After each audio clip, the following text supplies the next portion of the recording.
Northern New York Community Podcasts, stories from the heart of our community. Hi there, and welcome to another podcast that I can promise you will be one of the most memorable ones that we have. I'm your host, Max Del Signor. It is our pleasure to have one of the North Country's most impactful philanthropists, Mr. Richard Macsherry, here with us. We will speak with Dick about growing up along the St. Lawrence River, developing a successful trucking business, and how his purpose for helping others came to be. And we're also joined by Dick's daughter, Molly MacSherry MacWade.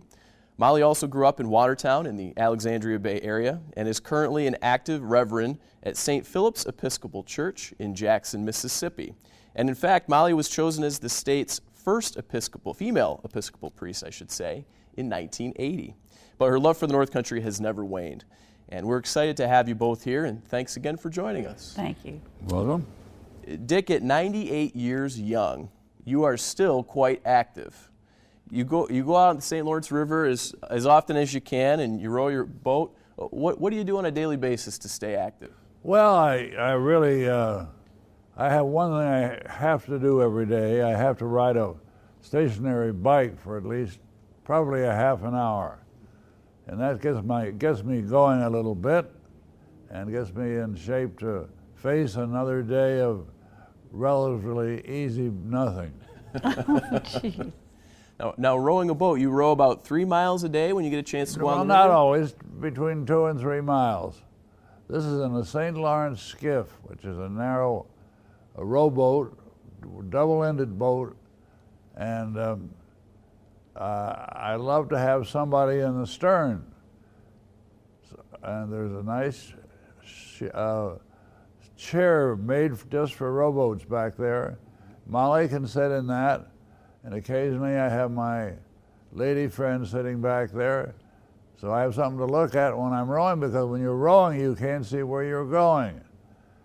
And of course the easiest way to steer is to have somebody tell you where you're going. Well, I can row by myself, it's not any problem, but you have to turn around and look where you're going. But with a good guide in the stern, I just keep right on rolling. The St. Lawrence River has been part of your fabric, your life story. Well, my family, way back, owned a good-sized island on the St. Lawrence River, and a small island. Both islands were connected with a bridge, and it was a great spot to be brought up in because I could go fishing all the time. We had a sand bay where if I had to, I could go down and make sand castles and do things like that. We had a caretaker and his wife there all the time, year-round, so there was always somebody. And that was a very pleasant bringing up for me. And so I kept doing that until the island was sold about 1980. And then prior to that, I had gotten married, and my wife was also a lady who lived on the St. Lawrence all her life. So when we decided to get married, she agreeably went to a little island that I owned, and found out when we had 3 children that little islands aren't the greatest places for kids, because everybody thinks they're going to fall in the river all the time. Well, they do once in a while, so you have to watch them. And so then we moved over to the main shore, where it was a little better protection for the children. Well, what makes the St. Lawrence River and the area so special to you? Well, to me, first of all, it's pure water. A lot of people say, well, look at those ships going through, and they're dirty ships and stuff. But everything is required to have holding tanks and septic tanks and things like that. And I will drink the water out of the river anytime. Maybe if I had to like to get a little away from shore, but you can see the bottom down probably 15 or 20 feet. And it's almost as clear as the ocean. And it's a wonderful place to be. The water is kind of cold in the spring, but in the summertime it's delightful for swimming and boating and any activity. When did you decide to settle in the North Country? You'd spent many summers up along the St. Lawrence River. How old were you when you settled here in the northern New York? Probably about 28 after I got out of the service, yes. You were 28 years old, right? Well, I got out of the service about then, I think. How long did you serve for in the military? I served in the military till I was discharged before Iwo Jima. The day before Iwo Jima, I was discharged in the Philippine Islands. What did that experience, serving for your country, what did that mean to you, or what did you take away from that? A little background here. I was working for a company in Philadelphia making naval gun carriages for railroad cars. Then I decided I'd go to Canada and see if I could get a job with something called the British Purchasing Commission. Well, they gave me a job. But the day that I came back from Ottawa, Ontario, with the idea that I'm going to work for the British government, that was the day the war started. So I didn't go to the commission. I went right into the Navy. And in the Navy, I ran a 50-foot boat for 2 years, a landing craft. And that was fine. And fortunately, I didn't get hurt, but a few people did, a lot. So my experience with the Navy was fine. I was honorably discharged, and the day the bomb dropped on Iwo Jima. What are your first memories about settling in this area as an adult? Well, I knew the winters were going to be cold, no doubt about that. I have been living in Philadelphia, Pennsylvania. We had this island I lived on, we had a large cottage that was closed in the winter, but there was a cottage where the caretaker lived with his wife and children. And I decided to try to see how it would be. I went up there and stayed with him for 2 or 3 weeks and find out, well, I think I could handle the North Country. So then I came up here and found a place to live, and then I was married now. So my wife and I lived here for 50 years. When did you meet your wife? When did you meet Mary? Well, in days of yore, the Thousand Island Yacht Club was quite a central point of the river, of the social life in the St. Lawrence. My wife was the daughter of the Commodore of the Yacht Club, granddaughter, I should say. Mm-hmm. And every year he decided that it was necessary to have all the children assembled and have their pictures taken as a group. Well, I did that, and one day I was called to sit up to be there, and I was probably 5 years old, and this little girl came alongside and sat down beside me because she was told to, not because she wanted to. I smiled at her, and that was the first time I saw her. And then we gradually got together later on. Where did I should say the idea and motivation to start the Seaway Motor Express Company? Where did that come from? When I moved to Watertown, I didn't have a job. Well, I had been working for a marina in Alexandria Bay. A man named Glenn Furness was a marine architect, and he had me open a marina in Ogdensburg, which I did, and for a good reason, because after the war, it was impossible to buy motors for boats. And the fact that I had been with a company called,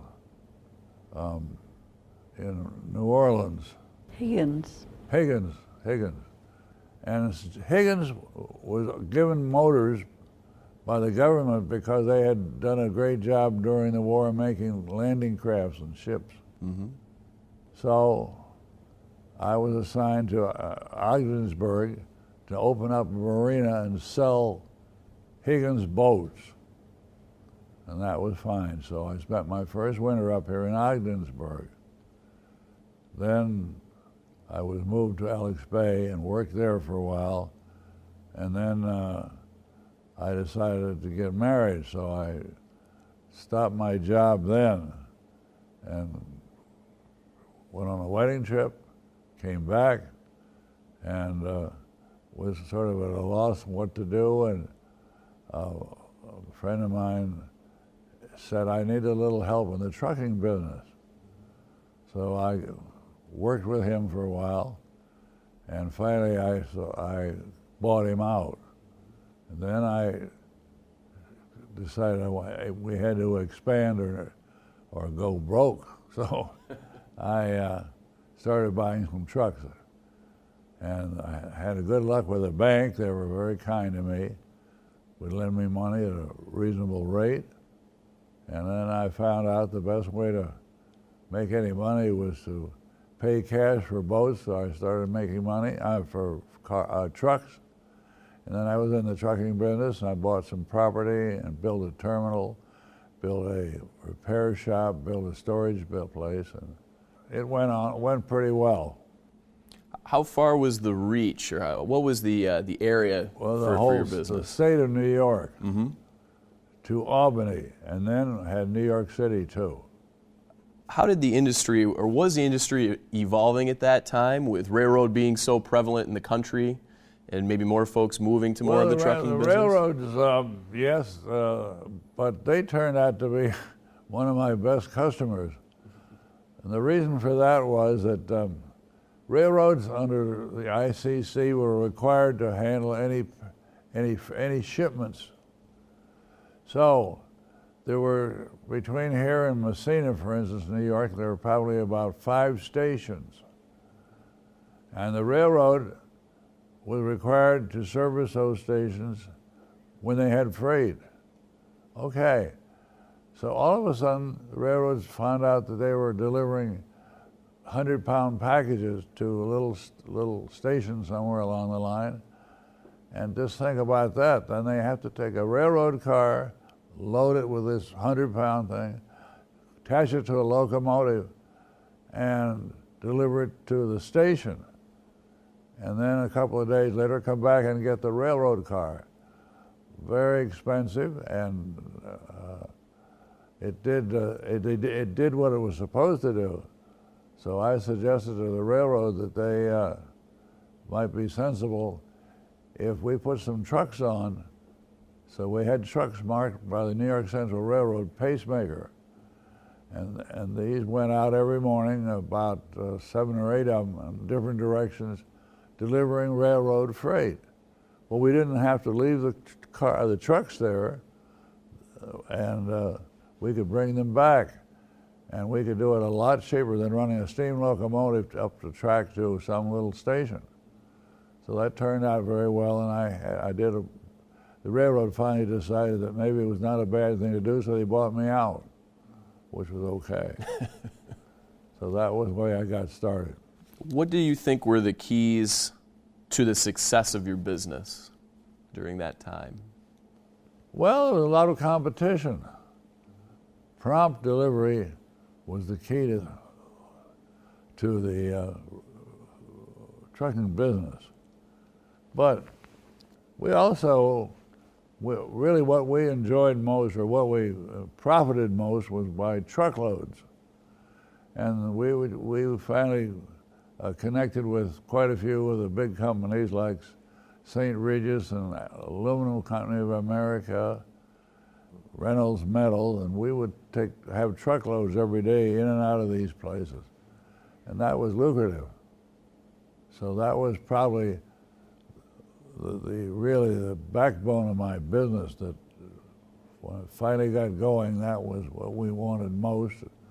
And that's what we had salesmen out, like any other business, selling for us. So that worked out.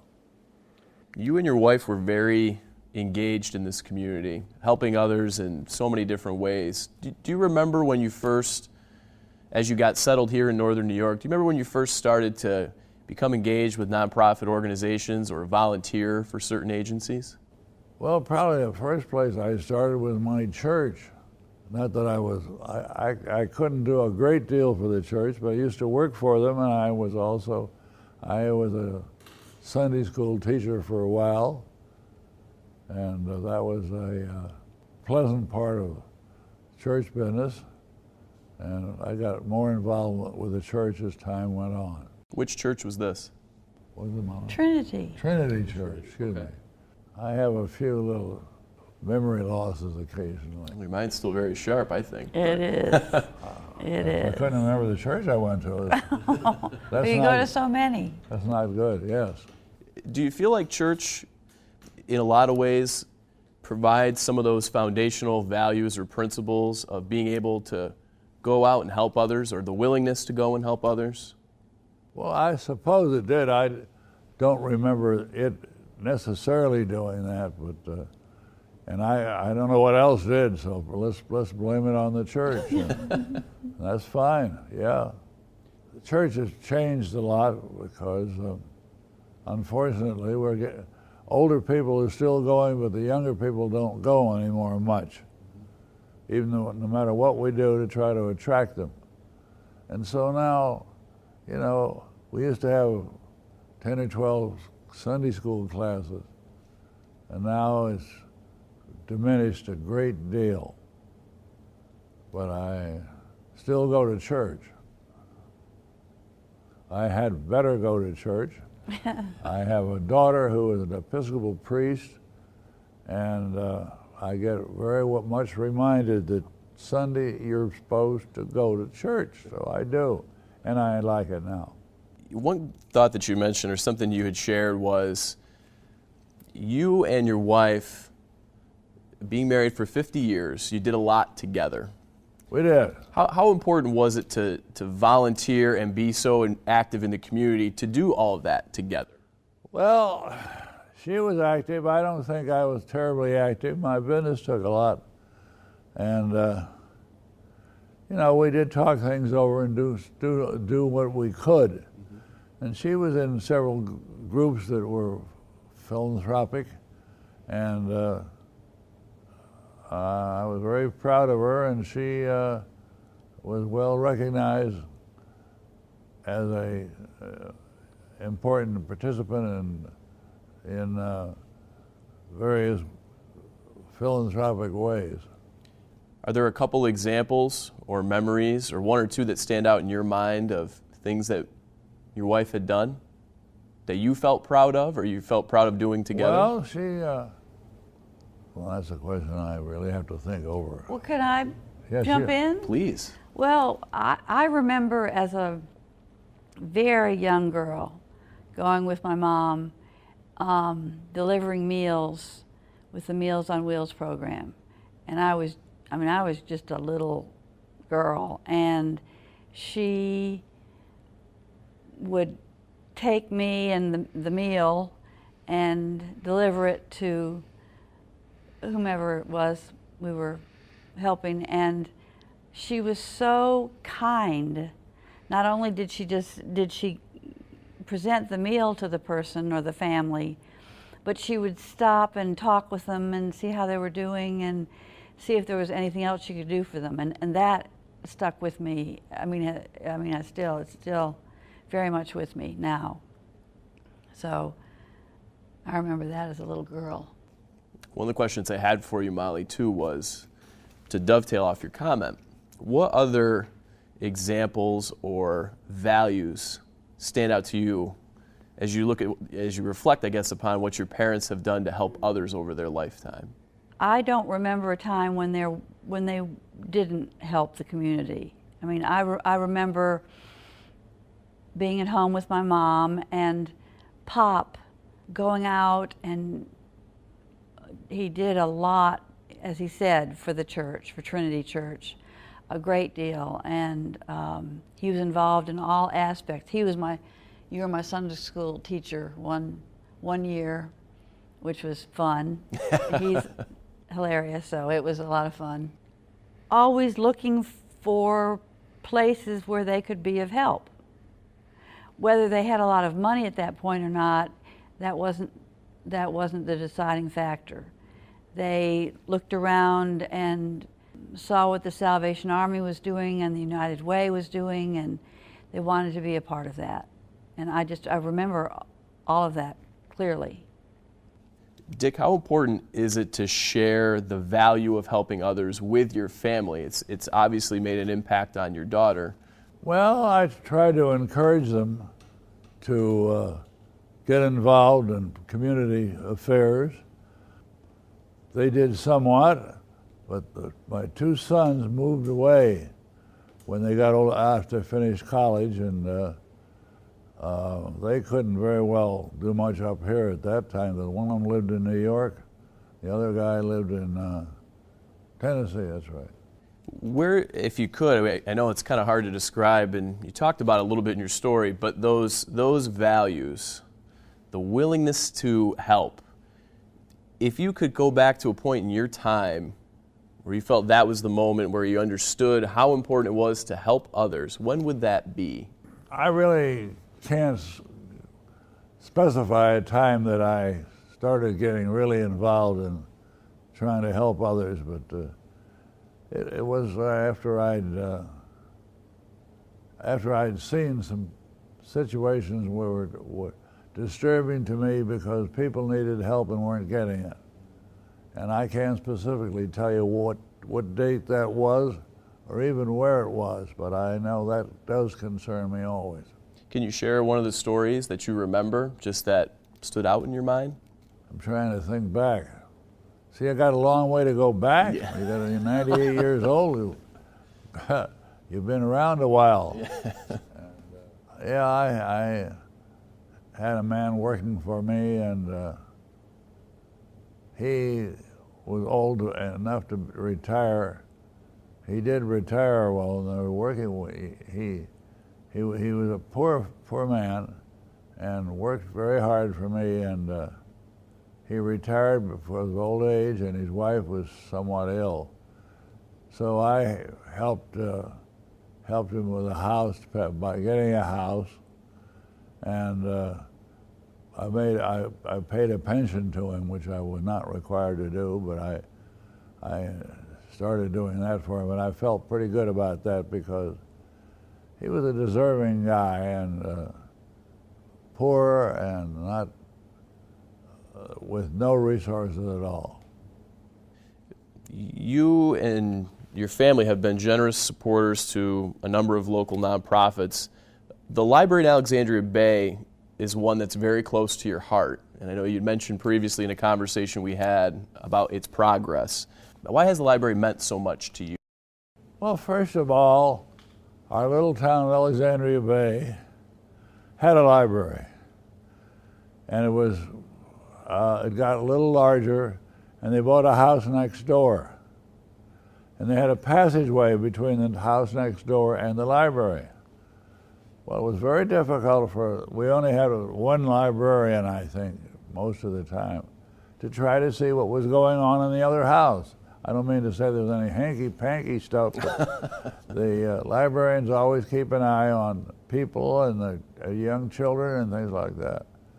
So I noticed, I've forgotten what year it was probably around 1980, I think, or earlier maybe.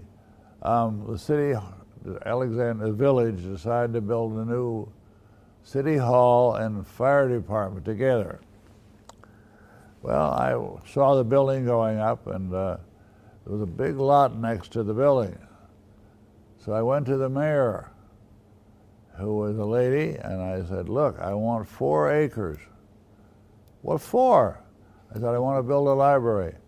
Are you sure you're going to do it? I said, I am sure. So she said, all right, you take the land. She gave me the land, or gave the library the land. I didn't want the land.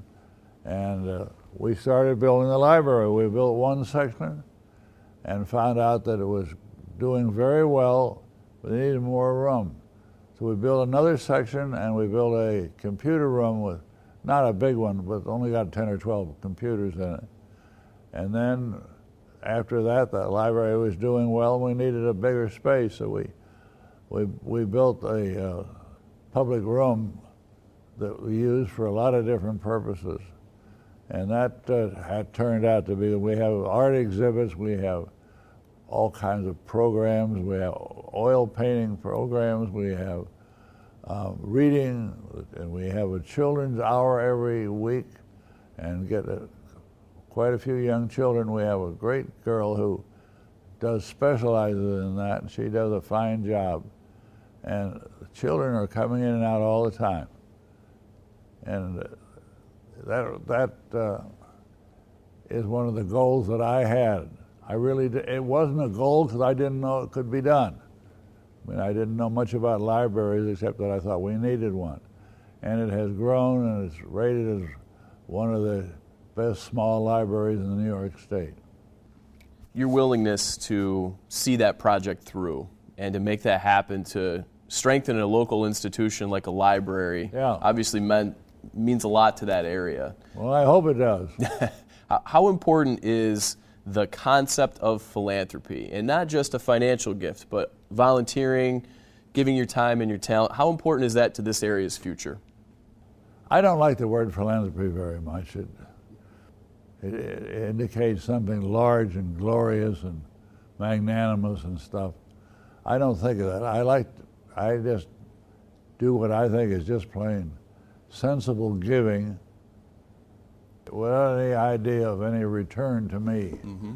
As long as the donations I've given to anything are well used, and that seems to be the way I look at things. And it may be a little juvenile to talk that way, but when I see a need or I see somebody in trouble, I mean, I put quite a few children through college, too. I like to do that. And I picked a couple of them off the street. What are you doing?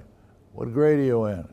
Well, I'm in the ninth grade or whatever the top grade is. What are you going to do? Well, I'd like to go to college, but I can't afford it. And I really have gotten a lot of pleasure out of that and got a lot of good responses from the people I'm trying to help. Molly, is there another local project, charitable effort that your father or your parents have supported that sticks out in your mind or you feel was profound or made a difference in the area? Actually, both my mom and dad were interested in the hospital here, for one thing, Samaritan Hospital, and all of the services it provides for the North Country. And also, they were very interested in hospice, the hospice that was built fairly recently. And when my mom died, Pop continued with that interest. He found out what specific needs were to both the hospital and the hospice, gave large donations to both, and the donations have turned out to be just, the result of the donation turned out to be just superb, just wonderful, and helping in the quality of life of the people that the hospital and the hospice serves. So, if you could look back, I kind of asked this question earlier, but I'll phrase it a different way. The lessons that your parents have taught you, what are maybe the one or two things that, as you practice as a reverend in your church in Mississippi, that you've kind of carried through your mission and with those parishioners that in your church?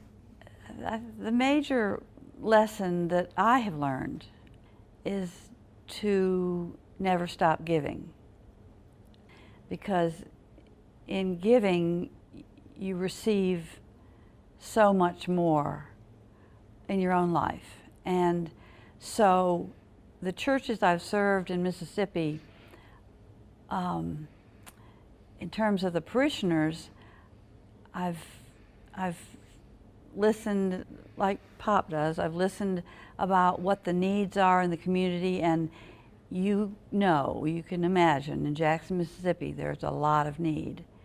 And have gotten the parishioners or helped the parishioners see the vision of giving to the greater community, not just stick with the church community, but the greater community, and reach out and be part of ministries that help people who are poor or sick or hungry or homeless or just vast needs.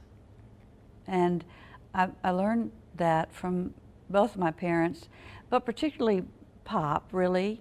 You never stop. You just don't stop. He doesn't stop. He helped somebody this weekend who just came across his life, and he helped him. So it's very inspiring to me. He is.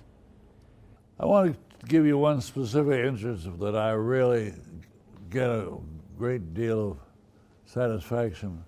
It's the Salvation Army. I didn't realize their need much, and I couldn't do a lot to help. But one year I decided just before Christmas to take in a check for $5,000. The major in charge was a lady, an older lady, and she said, well, that's going to help us a lot. So the next year I did the same thing, and I think I gave him a little more. And she said, now look, I want to take you out for lunch. I said, I don't want to go out for lunch. I want to stay here for lunch. So I had a luncheon with all the people who they served. And then she said, well, I want to show you something. Well, she had a big gymnasium. And the gymnasium floor was completely covered with small bags of candy, clothes, toys, and I was so impressed to think that Watertown has so many people in need and so many children who don't have much else. And I don't mean to particularly point out that that is the only institution in town that helps people. It isn't. But I've started going back there quite a lot, and it is a source of pleasure for me to see what's going on, see who's helping who and who needs help, and the people that have meals, and I sit down with them, and they aren't what you call gourmet meals, but they're healthy meals, and the people come in, some of them don't say anything, just come in and eat and leave, because I'm sure they're needy, and the Army, I think, recognizes who is in need. And that's my pitch for the Salvation Army. They will be grateful, I'm sure. That's right. Your generation, and many in your generation, have demonstrated that the proactive approach really of helping their community. How critical is it to educate the younger generation about what it means to help others in need? How do you do that? I'm not sure how you would do that. If you don't do it at home, probably the schools are not going to teach that. I don't mean they'd be against it, but it might not be in the curriculum for that particular grade. So I think it's up to the parents who've seen the need themselves and maybe had their own needs helped by someone else to teach the children the importance of giving and organizations like the United Way, who help a lot of people. Molly, as we wrap up, I want you to complete the following 2 sentences. They're very easy. The first one starts like this. Richard MacSherry is, I want you to fill in the rest of that sentence. Richard MacSherry is giving, inspiring, imaginative, forward-looking, very bright, funny, funny, humorous, quick-witted, generous, obviously very generous, encouraging, ageless. We're going to run out of that pretty soon. No, you're not. Got another 20 years, Pop, at least. You want to see a dried up prune? Come back in 20 years. I'll be with you. Want me to give you this? Loving. Loving. So here's the second sentence. The legacy of Richard and Mary MacSherry will always be what? The legacy is the result of their desire to give, ability to give, appreciation to be able to give, joy in giving, and you can put this somewhere in there, but varied giving. It's not all one type of giving. They give in various ways, and their legacy will be that they have given to large organizations and to individuals in need, and everywhere in between. Last question for you, Dick. If you had a classroom of high schoolers in front of you, and you had a message to share with them to inspire them to help others in their community, what would you say is the most important message you would share with that group to encourage them to do so? I would tell them education is the key to a successful life. If you're educated, you'll probably be paid a reasonable amount of money to keep yourself going and maybe your family. You must be educated if possible, or look for ways to get help to get educated. It can be done. And then I would say that if you're being helped by someone, don't forget to help someone else. Do it in return. It may be a little later or many years later, but do it, because people need your help just as much as you needed theirs. And I want to say 2 words that he says to me every time we speak on the phone. The last 2 words he says is, carry on, carry on. Well, Dick, I hope you always know how special and thoughtful your willingness to help others in this region has meant. Thank you for being a model for all generations on how to help others and be devoted to the community.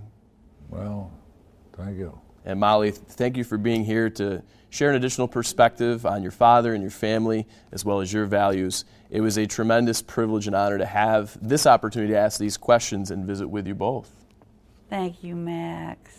Folks, that's it for another edition of the podcast. Many thanks again to Mr. Richard MacSherry and Molly MacSherry MacWade for sharing their stories on this platform.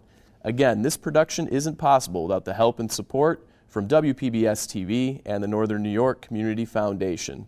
Please continue to listen for more stories about our community on the podcast. Thanks again for joining us, and we'll catch you back here soon.